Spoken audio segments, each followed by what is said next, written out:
It's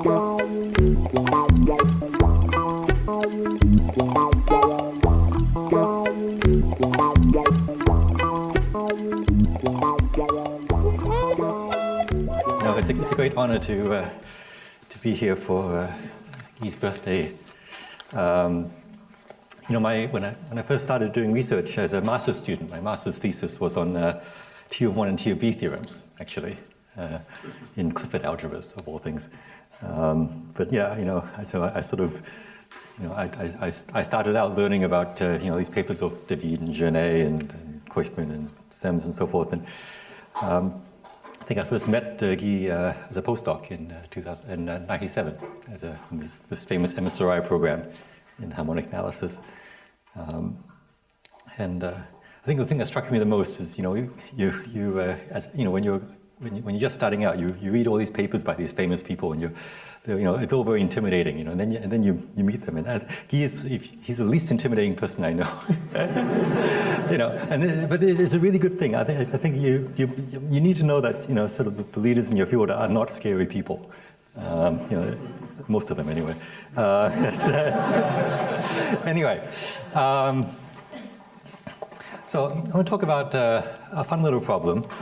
It's actually a problem which is it's a rare problem which is both open and easy enough to state that even non-mathematicians can at least understand the question. So it's a question of Toeplitz from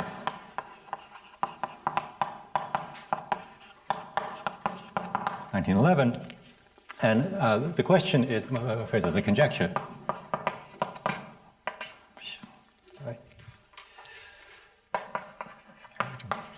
The square peg problem, or square peg conjecture for the problem.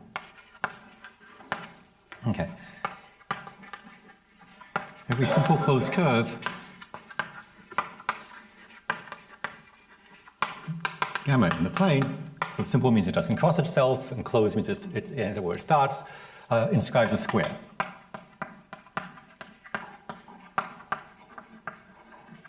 Okay, so you have a simple closed curve in the plane. So by inscribing a square, I mean just an ordinary geometric square. In other words, there exists a square with all vertices,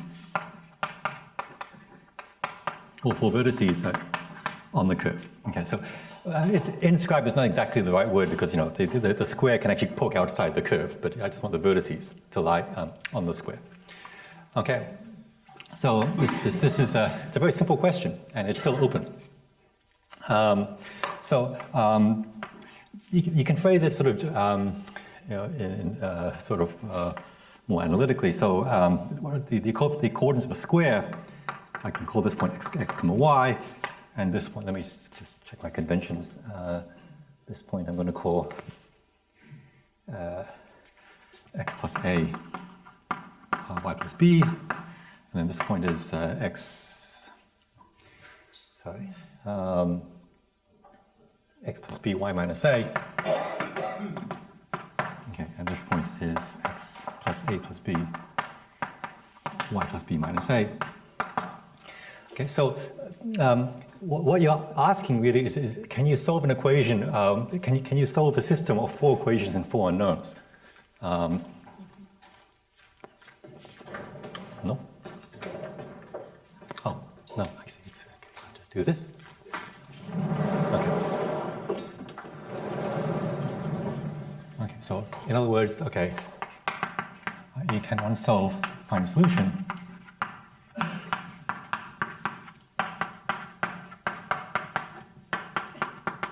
X plus a.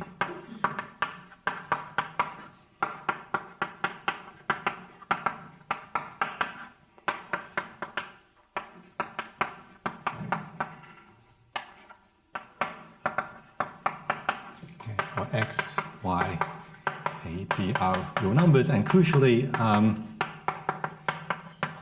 you don't allow the square to have zero length. Okay, then of course it's trivial. Okay, so yeah, you want to find four real numbers which solve. So each gamma is a codimension one curve. So these are sort of four constraints for four unknowns. So it's not overdetermined or underdetermined. It's a determined question. Okay. So there's a lot of partial results on this question. So the conjecture is true. Oops.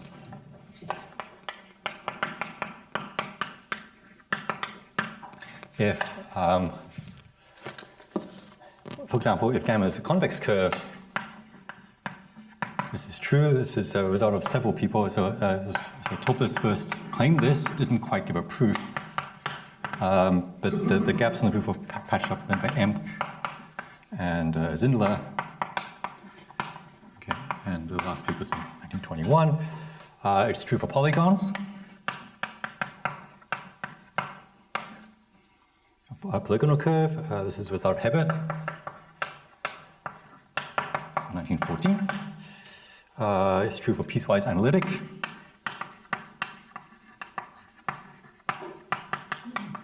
Curves. This is a result of Emp. 1916. And this, and in fact, it's true for C2 curves. This is true. Sorry, Schnurman. 1944. It's true if gamma has a point symmetry or line symmetry.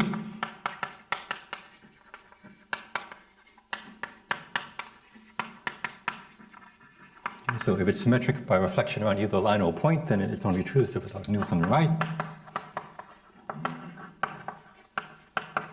in 1995. It's true if your gamma is locally monotone.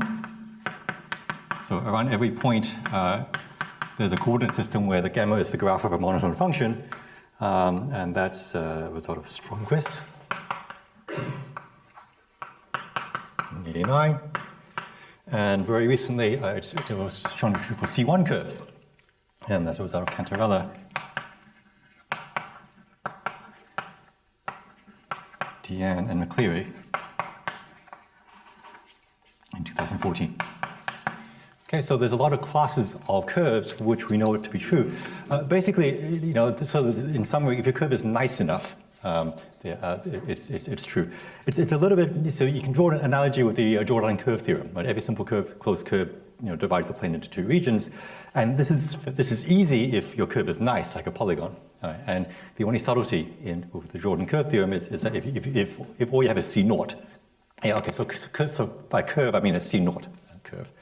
Then then the Jordan curve theorem is non-trivial. Yeah, so okay, so there are now many results, and they all have slightly different proofs, but they all sort of have a topological flavor to them, which is not surprising, sort of given the resemblance to the Jordan curve theorem. And more precisely, they have a sort of a homological flavor to them, counting intersection numbers. So, as I said, you're counting you're trying to solve 4 equations in 4 unknowns. If you like, another way of saying it is that you can look at the set of 4 tuples on the curve. So this is just a subset of R-to 8. Okay. On the one hand, you have this 4 manifold. Well, it's not really a manifold; it's not smooth, but it's a 4-dimensional set. Okay, a set of 4 tuples on this curve, and you're trying to intersect it with this, what is essentially a linear space, which I, in my paper, call squares. Okay. So squares, by definition,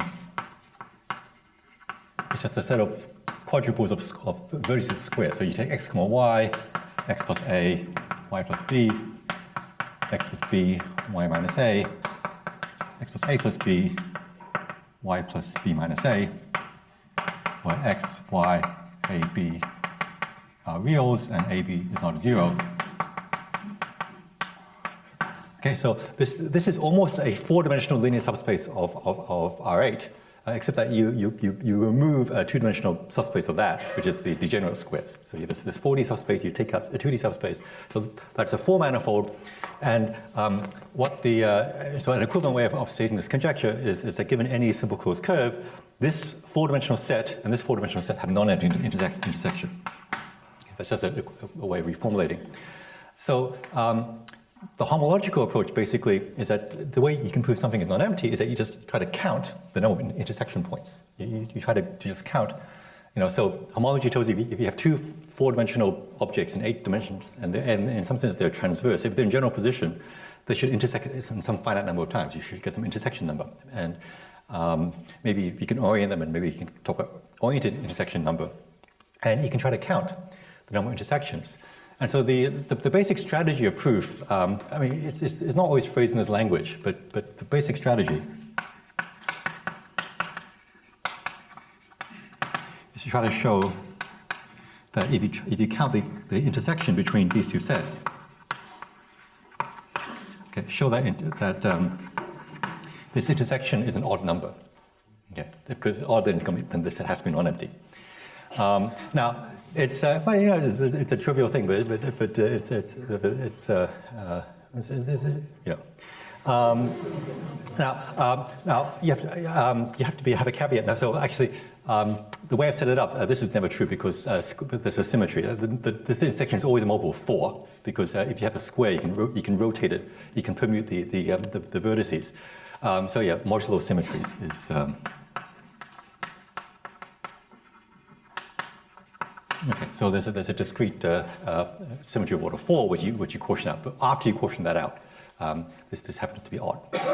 Okay, and roughly speaking, the reason why this is true is that you can just check one case. You know, for example, if you take an ellipse, you can check that for an ellipse which is not actually a circle. There's one square up to symmetry that you can inscribe in an ellipse. And then you can just sort of use general homology theory arguments that if you deform continuously your curve, and as long as you keep everything in general position, you can show that the parity of this intersection never changes.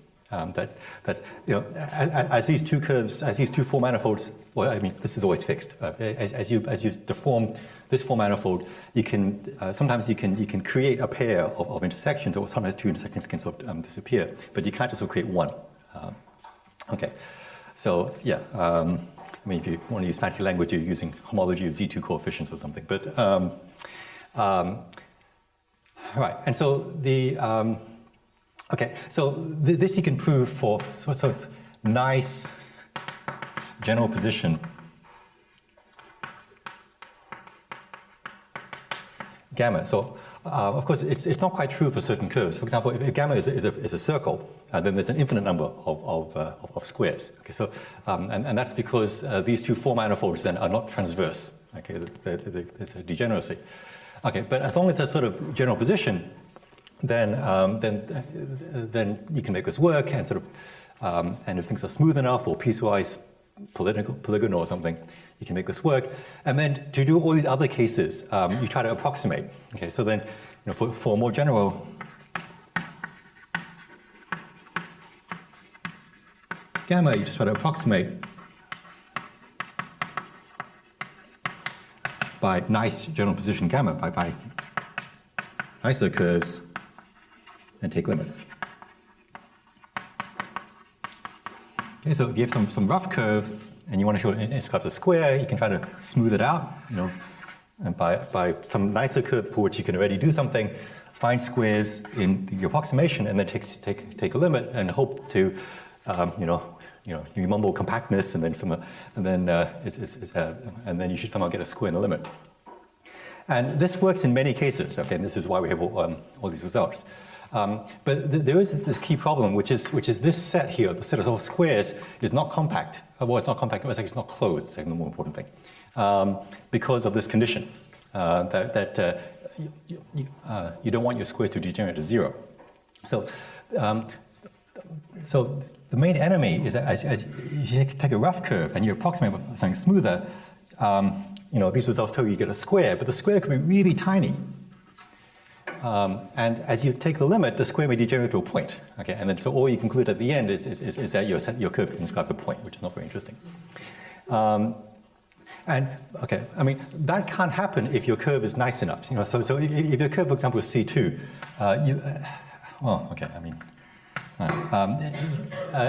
it's not actually possible for all four vertices of a really tiny square to lie on a C2 curve. In fact, even C1. Okay.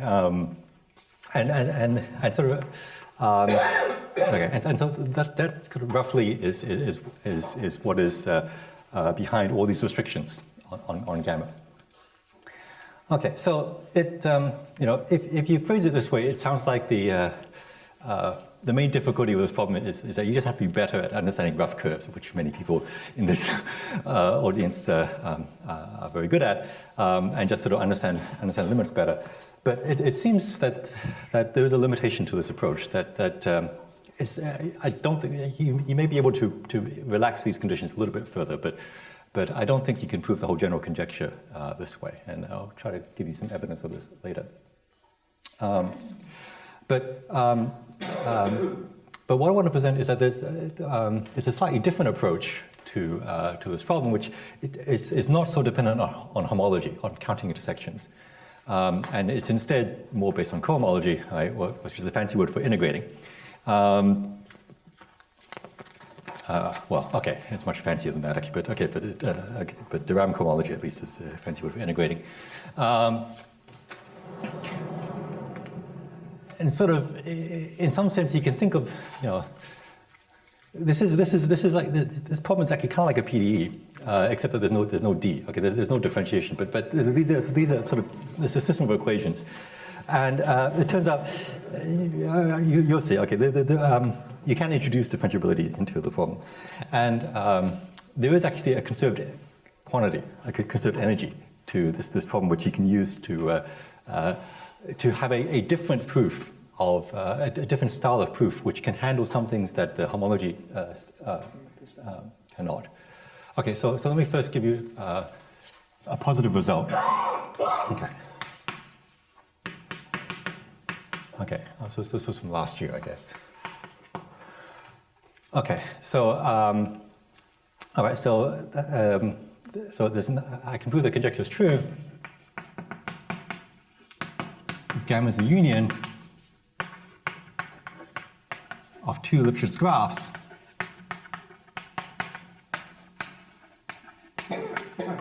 of Lipschitz constant less than 1 minus epsilon, some positive epsilon. Okay, so if you have two Lipschitz graphs, okay, so one has to lie above the other. Okay, so like T, G of T, T f of T, let's say from T between A and B.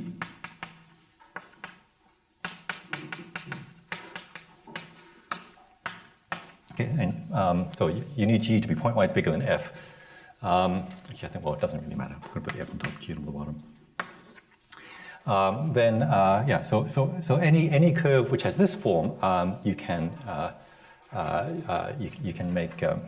inscribe a curve. Now, this class is not quite covered by the previous examples. It's close to being locally monotone, because it's locally monotone everywhere except at the two endpoints where there's a problem. This curve, and it's almost C1, it's Lipschitz.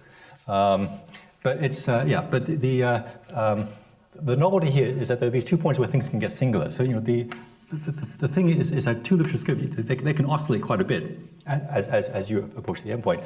And in particular, you can get, there are these infinitesimal sort of near squares. Well, it's quite possible to create a curve like this, which has got lots of inscribed squares, which shrink to a point here. Okay. You can't inscribe squares locally here because of the Lipschitz condition. But you can inscribe a lot of infinitesimally small squares here. And so the standard strategy does not really work, because if you try to approximate this by a nicer curve, you can get these tiny squares. In fact, you can get infinitely many squares sort of starting to accumulate at the endpoint, and so parity becomes a meaningless concept in the limit. Okay, and so I have a more concrete reason why this class of curves is not able to be covered by this strategy, but I'll talk about that later. Okay, so let me first prove this. It's basically integration by parts. All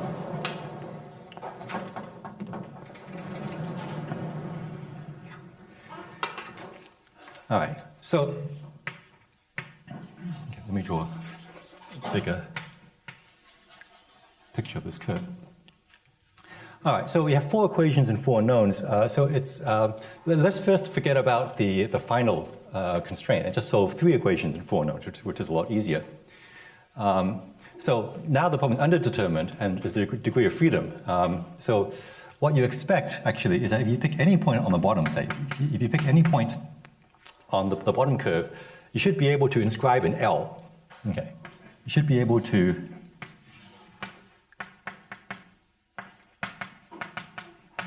find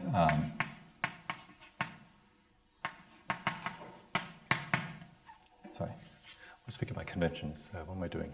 Sorry, it doesn't. Okay. Okay. So given any point on the bottom curve, you should be able to find an L shape. So two line segments which are perpendicular and have the same length. Okay, but you don't require the fourth point. So it's 3 points of a square, but the fourth point, it doesn't have to lie on the curve. Okay, so you should be able to do this, and in fact, you always can, and it's unique. So given any point on the bottom curve, there is a unique point also on the bottom curve and to the right, and a unique point on the upper curve, such that you create this L shape. And that's actually very easy, because what you do is that once you take this point, you take this Lipschitz curve and you rotate it by 90 degrees around this point here. If you rotate this curve by 90 degrees, this will give you another curve, which is a Lipschitz graph of x with respect to the y-axis. Okay, so this is a Lipschitz graph, you know, of the y-coordinate with respect to the x-coordinate, and when you rotate by 90 degrees, this curve rotates to a Lipschitz graph, which is Lipschitz in the other direction. And this Lipschitz, both curves I'm assuming have Lipschitz constant less than 1, so the slopes here are less than 45 degrees. And so, if you think about it, this forces a unique intersection, actually, between this Lipschitz curve, which is basically horizontal, and this curve, which is basically vertical. Okay, basically, you're playing a game of hex. Okay, so and at that intersection point, that's exactly where, and then if you rotate it back, this will create your L shape. Okay, so so for every point on the base, there's a unique L shape. Okay, and then you've got this point here. And the question is, can you also force this endpoint to also hit the curve? Okay. So what you can do is that you can. So this is a free parameter. Okay. So this point you can vary along the curve. So so basically we have this curve of L shapes. Okay. So you can introduce a time parameter. Okay. And just traverse and just let xt yt traverse the bottom edge of this this bottom curve, and then as this point moves around, this L shape moves around as well. So we now have a time variable.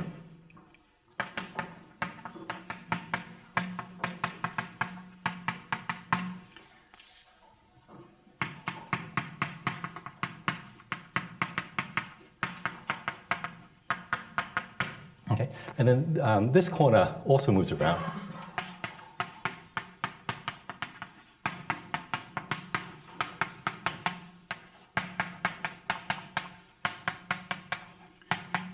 Okay, and so everything depends on some time parameter t, and it's easy to show that adjustment contraction mapping theorem that all these functions xt, at, yt, bt are Lipschitz functions of t. Okay, and the Lipschitz constant is like 1 over epsilon, actually, something like that. Okay, so you have this curve of squares. Okay, at time 0, everybody the square has degenerated to a point. Okay, so you have a point. Then as you move the square grows and grows. As you keep moving, these 3 points stay on the curve. This point doesn't stay on the curve, and then eventually it all shrinks back to a point again. Okay, so you can track this fourth point. So this fourth point traces another curve.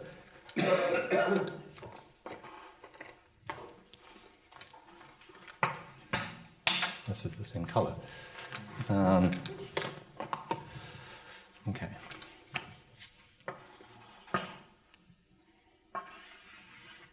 Okay, and basically what you want to do.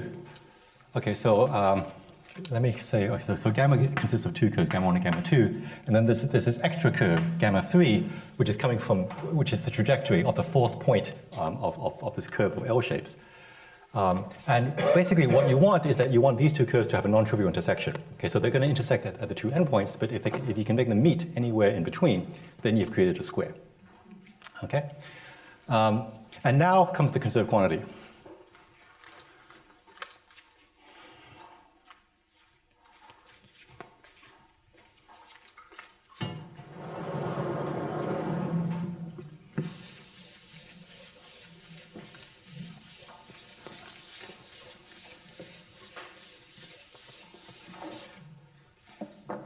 Okay, so given any curve, given any, say, Lipschitz or rectifiable curve, gamma, you can talk about the area under the curve. And by the area under the curve, what I mean is I want to integrate this, this one form, y dx.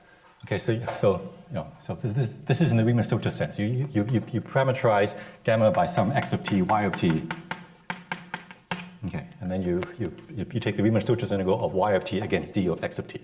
Okay, and this doesn't depend on the parameterization, and for Lipschitz, these are all Lipschitz curves. So this is well defined. Yeah. So if gamma was a graph, this is just precisely the area under the curve. But if your curve is not a graph like that, then it's, for example, it would be this area like this. Okay. And it could be negative. If gamma is underneath the x-axis, then this could be negative. But it's always a number. Okay, so this I'm going to call the area under gamma. Okay, interpreted in an appropriate sense. Okay, and so the sort of these four vertices of the square, they traverse different curves. So the two bottom vertices traverse gamma 1. This vertex traverses gamma 2, and this vertex traverses gamma 3. And so you get these four areas under curves, and there's a relationship between them because of a simple identity.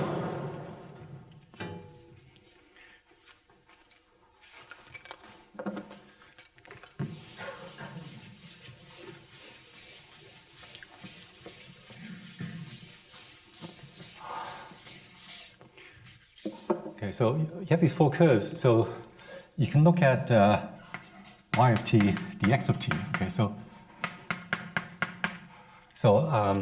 on the one hand, if you integrate this, if you perform this Riemann-Stieltjes integral from t time from a to b or whatever, this is the area under gamma 1. Okay, if you integrate y plus b, Riemann-Stieltjes x plus a.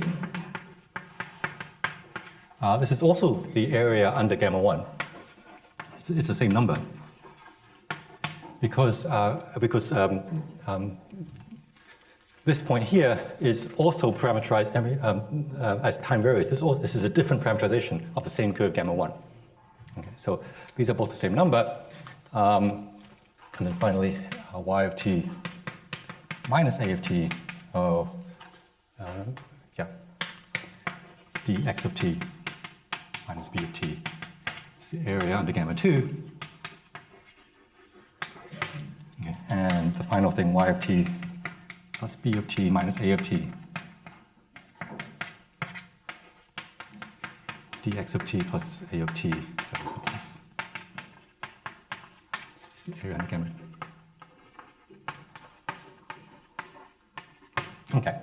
So we have all these areas under the curves, and they all look kind of similar. So you can actually do a lot of cancellation. If you take an alternating sum of these things, if you add this, subtract this, and add this, what you find is that a lot of terms cancel, and the only thing that's left actually is you get b of t dp of t minus a of t dA of t. Okay, so this is it's a small amount of algebra. So you can just believe that. Basically, these are closed forms. This is just the differential of half b squared, and b starts at 0 and ends at 0. So this is a total differential. This is 0. This is 0. So in fact, you have this conserved integral of motion. The alternating sum of these four integrals has to be 0. Okay. So that's just a nice geometric fact. And these two areas are already equal. So what that means is that the area under this curve has to equal the area under this curve here. Okay, so there is actually a constraint.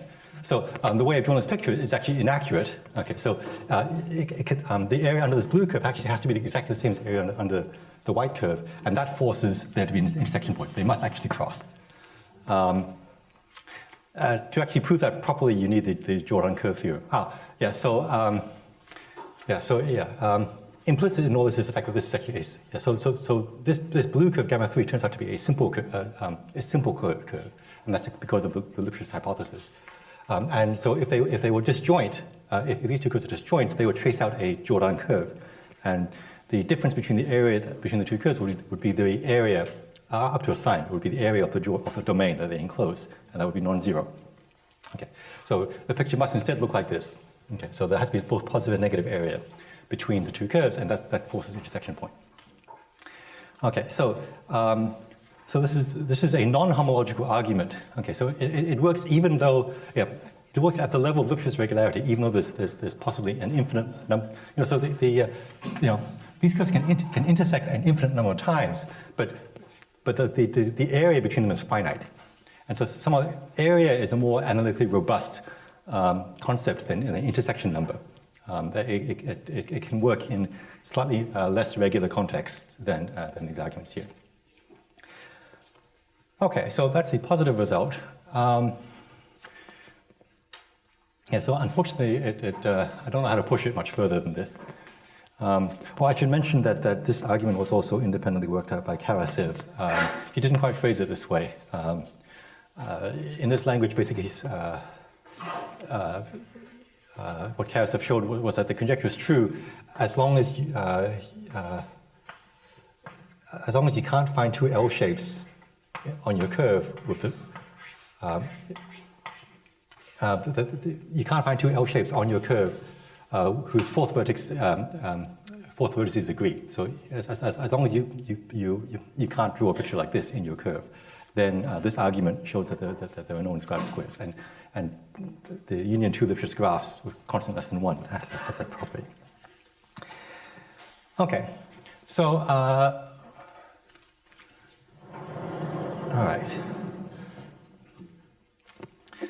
So this conjecture has, so far sort of the intuition I've been telling you is that this is a problem which is easy for nice curves and hard for rough curves.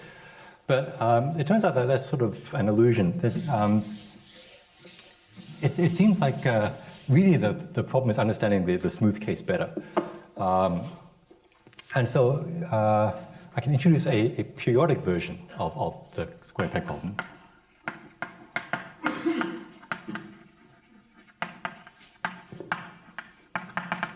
Okay, so rather than having a simple closed curve in R2, we now take, so let gamma 1, gamma 2 be two simple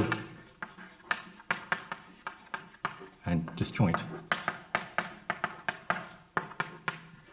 curves in the cylinder of winding number 1. Okay, so the picture now is that you have a cylinder. Okay, so you take 0, 1, R, and you identify the left and right edges. So this is a cylinder. And so a simple closed curve of winding number 1, it's, okay, so the simplest case would just be a graph of a function from continuous function from 0 to 1 that ends up where it starts. But you could also imagine you are allowed to sort of backtrack and you can go back and forth as long as your total winding number is 1. Okay. So, so there is a notion of a simple closed curve, gamma 1 and gamma 2. Okay. And you assume that they're disjoint. Okay. And so actually, so one of them actually sort of has to lie about the other. There is a Jordan curve theorem in this periodic setting. But whenever you have two simple closed curves, then their union should inscribe a square.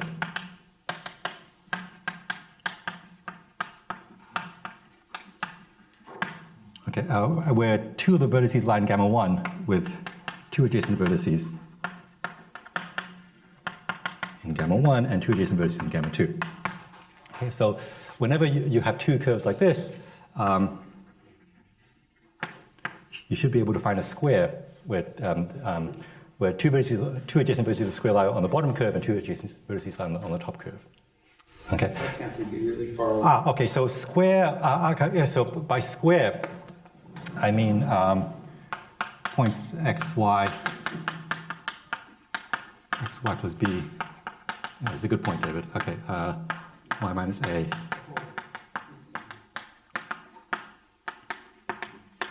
Okay, so where x, I guess, is periodic, y is real, and a and b are real numbers, and I guess, yeah, it's no longer so important, but we can still enforce that they're non-zero. Yeah, so I allow squares to have length bigger than 1. And so this, I'm not going to try to draw it, but you can find squares in the center that don't look like squares, because they wrap around. And yeah, so even if the two curves are really far apart, if you like, you can.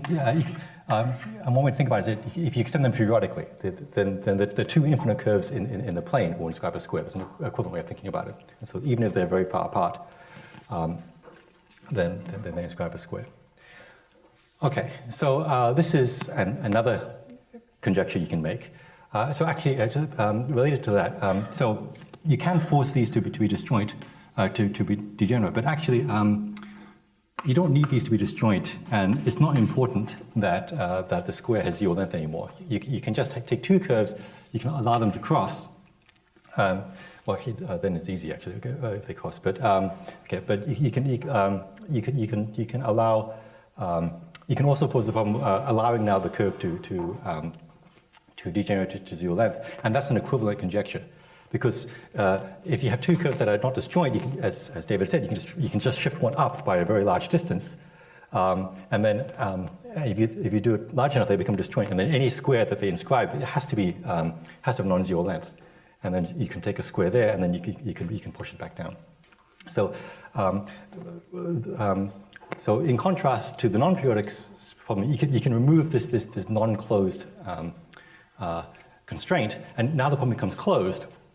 And because of this, so one corollary of this now is that for this problem, if you can handle this, if you can prove this for smooth curves or polygonal curves or just nice curves, you get it for free for rough curves.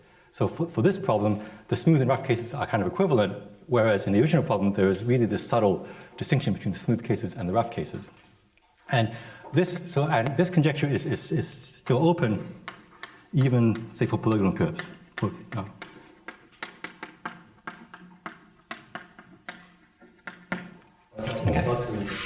Why can't you approximate it?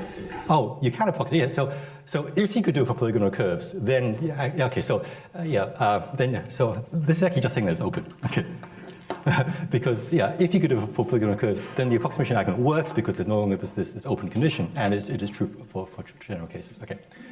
Now, one of the reasons why it's open is that you can try to run the same homological argument. And you can try to count the number of squares in this problem. And if you do the homology, the intersection number is now even. And that's useless. Yes, so the number of squares is now an even number, and you just can't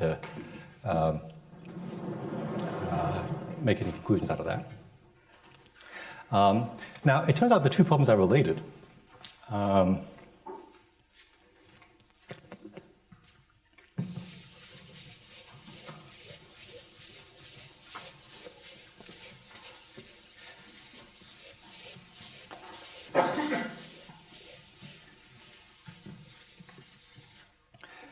Okay, so if I want to say this. Okay, so which direction do I want to say?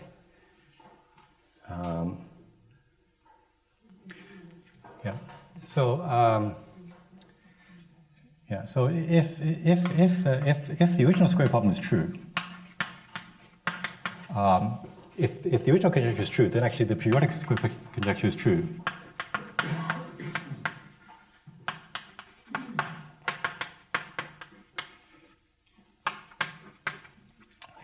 Now I say this, something is slightly bugging me, but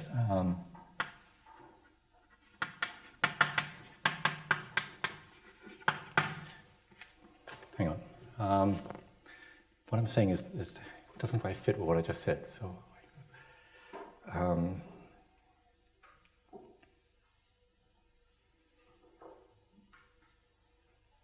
oh, right. It's actually not completely true what I said that.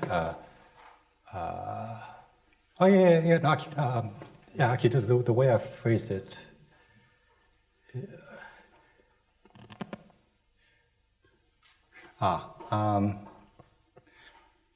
Okay, so there's actually, I oversimplified.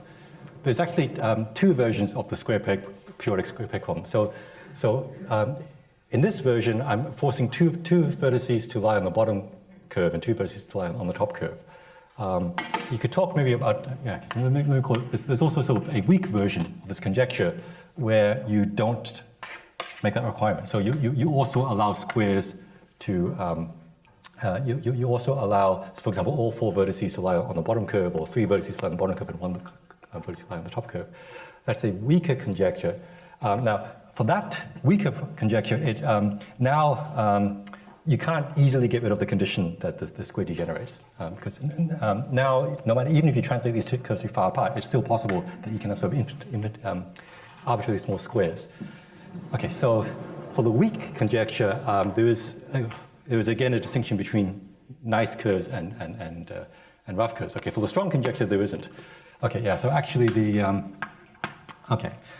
connection is that if you know that the square peg conjecture is true, then the weak version of this conjecture, where you allow the squares to lie on just one of the 2 curves or something, is true for nice curves. Nice I won't quite define, but for example, polygons would suffice. This is actually a fairly simple observation.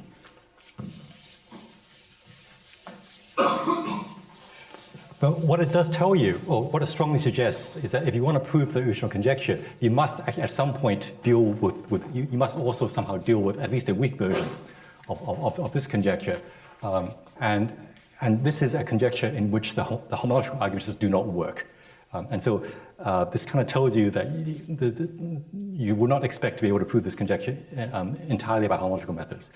Whereas this integration argument does keep working. I'll talk about that in just a little bit in this periodic setting. So why is this true? So it's actually, it's easiest to explain by a picture. So if you have 2 nice periodic curves, gamma 1 and gamma 2, okay, and you want to find a square inscribed in this union, you can just extend both periodically. Okay, and so now you have 2 infinite curves in the plane. Now this is not a simple closed curve, but it's very close to one.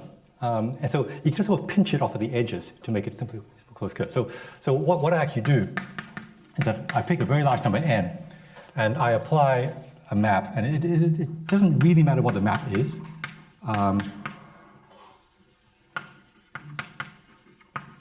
Okay, but it turns out that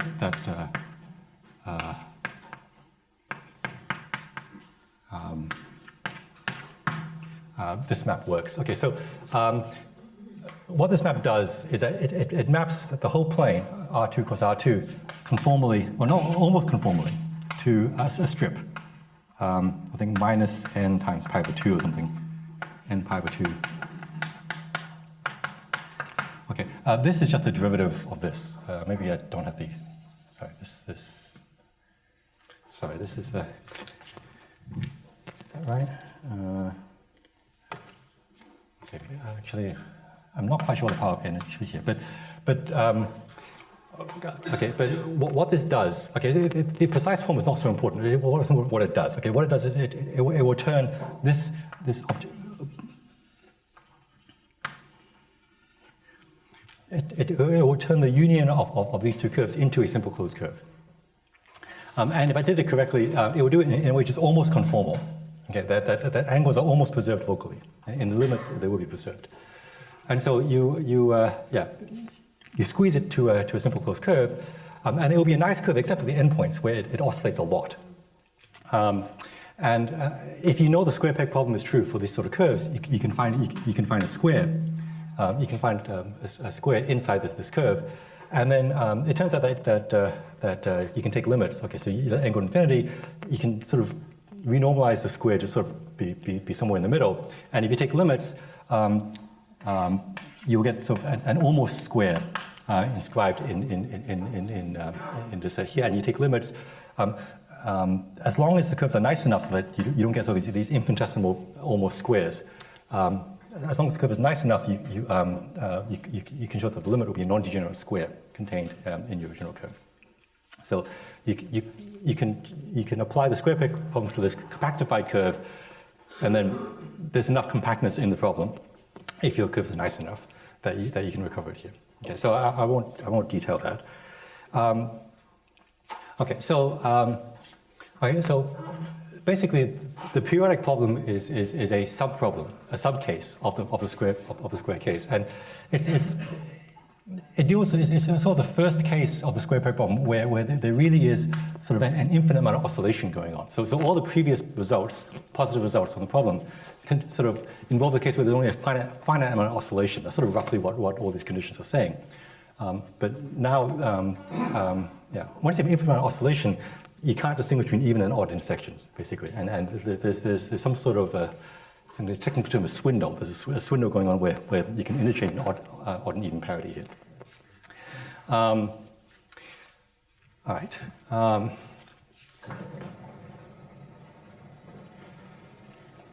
So the homological arguments don't work anymore in the periodic setting, but the integration argument still works. So exactly the same argument that I gave before gives you that the periodic square periodic problem in the strong form is true if the two curves gamma 1 and gamma 2 are 1 minus epsilon Lipschitz graphs.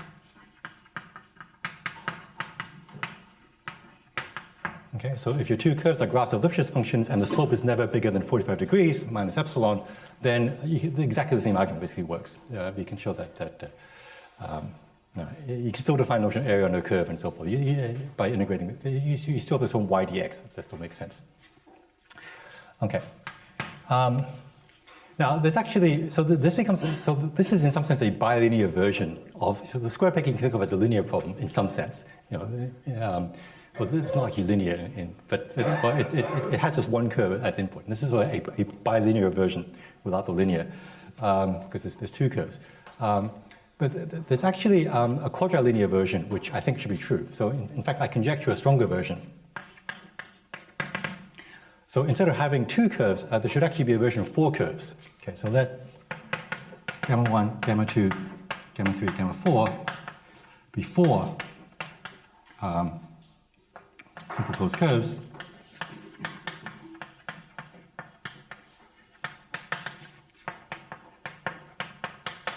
In the cylinder, winding number 1. And with one constraint, that the area, if you take the area under gamma 1 minus the area under gamma 2 minus the area under gamma, let's say 3, let me outline this way. Okay. So I need this particular outlining zone integrals to be 0. Then there exists a square,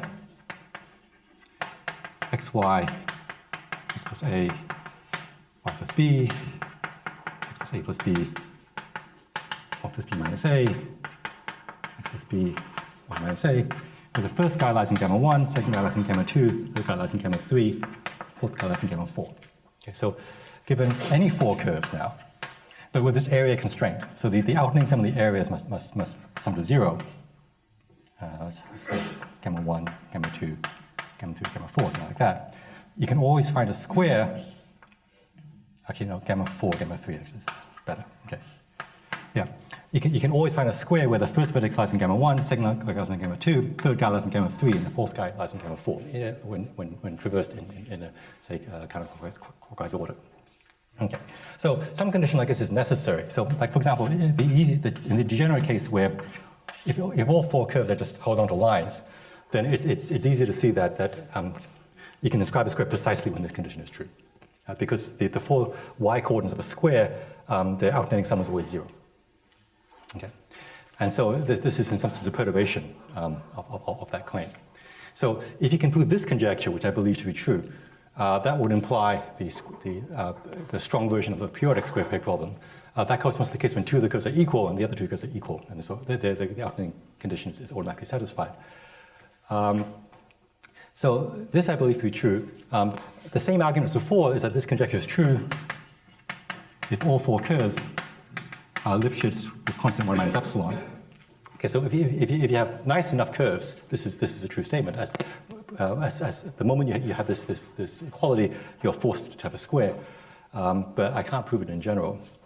And again, it's open even for polygonal curves. If you can prove it for polygonal curves, you can prove it in general by a limiting argument. And in fact, it's true even, so it's open, okay, so it's true also if two of the curves are horizontal.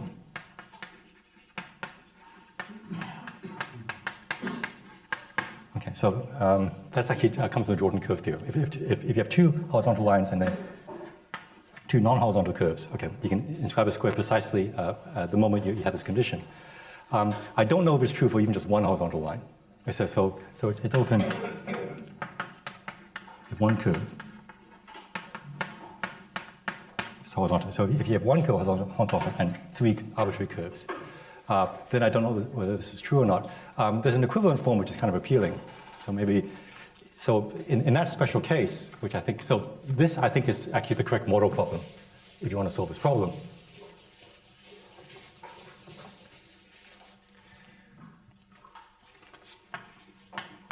Okay, so model problem, which is special case of previous conjecture.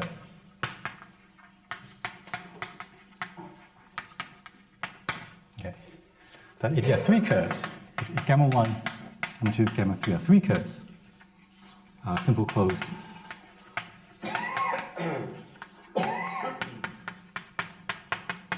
in the cylinder, and setting winding gamma 1. And now the area condition that I want is that the area sum to 0.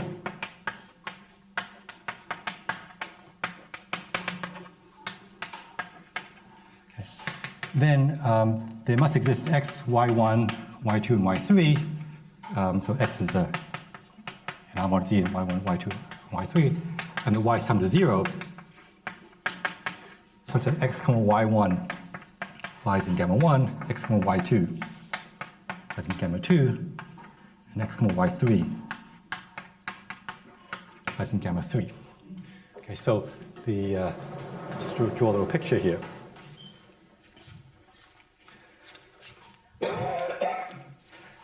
This is somehow a very fancy version of the intermediate value theorem. I can't prove it.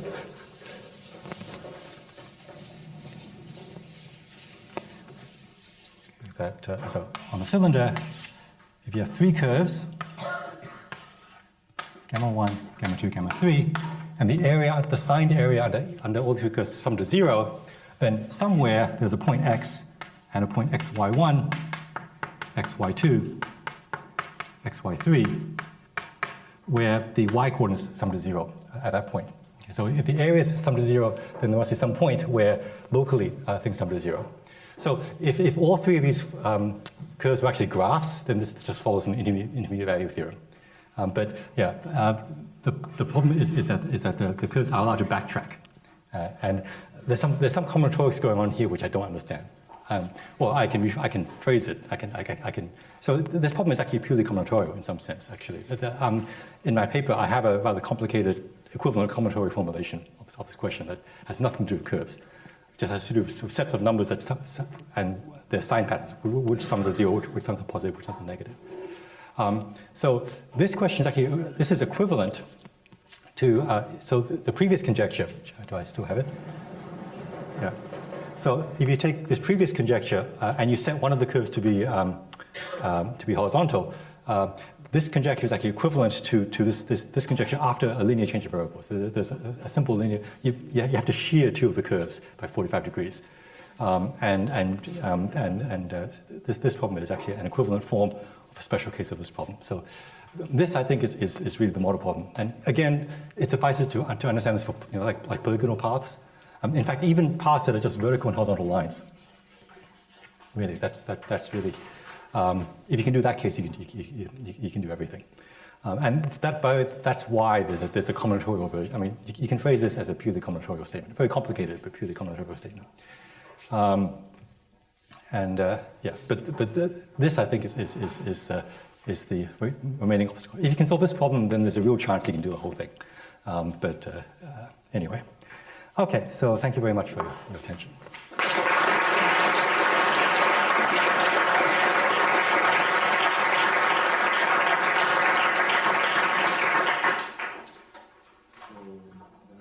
So for the question, please ask for the microphone, because this talk is under record. So. Yeah. Someone has a question? I think you just killed all the questions now. It's very scary. So I'm gonna. This isn't really a question. This is Okay. just a comment.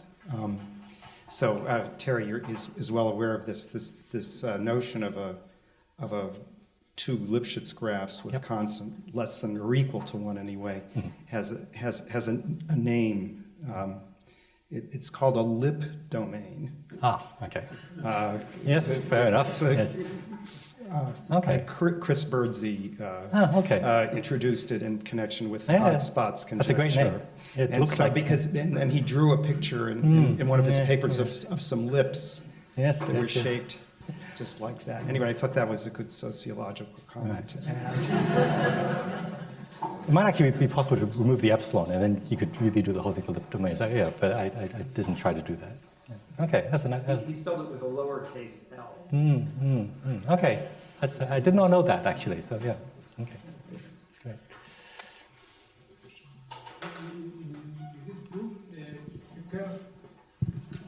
Gamma 3 is also Lipschitz? Yes, yeah. So the Lipschitz constant is like 1 over epsilon. Well, it's a Lipschitz curve. It's no longer a graph. It can go backward. It can go backwards, but it is parameterized by functions whose Lipschitz constant is like 1 over epsilon. So it is still rectifiable. Yeah, and crucially, it is simple. Actually, yeah.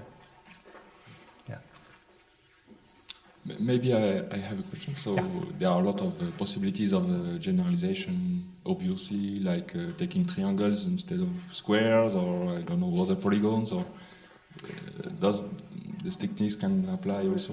Right. Yeah. So it's important that the number of equations and the number of constraints are sort of the same. If there's too many equations, then it's going to be false. And there's too few, then it's easy. So like it's like if you wanted to describe a rectangle, for example, it's almost trivial. So there is a survey article, so in the notices of AMS is a survey article by Benjamin Matschke. I should have said this earlier. If you're interested in the question.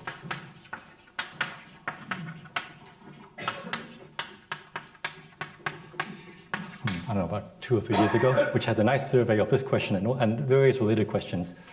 Yeah, so this one seems to be in some sense critical. If you replace squares by other shapes, either the question becomes too easy or false. Also in 3D? Oh, I have not thought, I just have not thought about that at all. Yeah, I mean,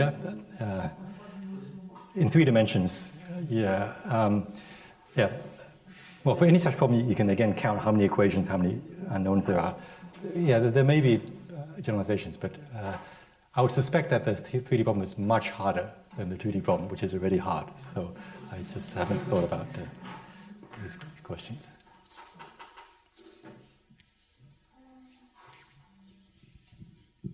Well, there is no other questions. Perhaps we can thank the speaker again.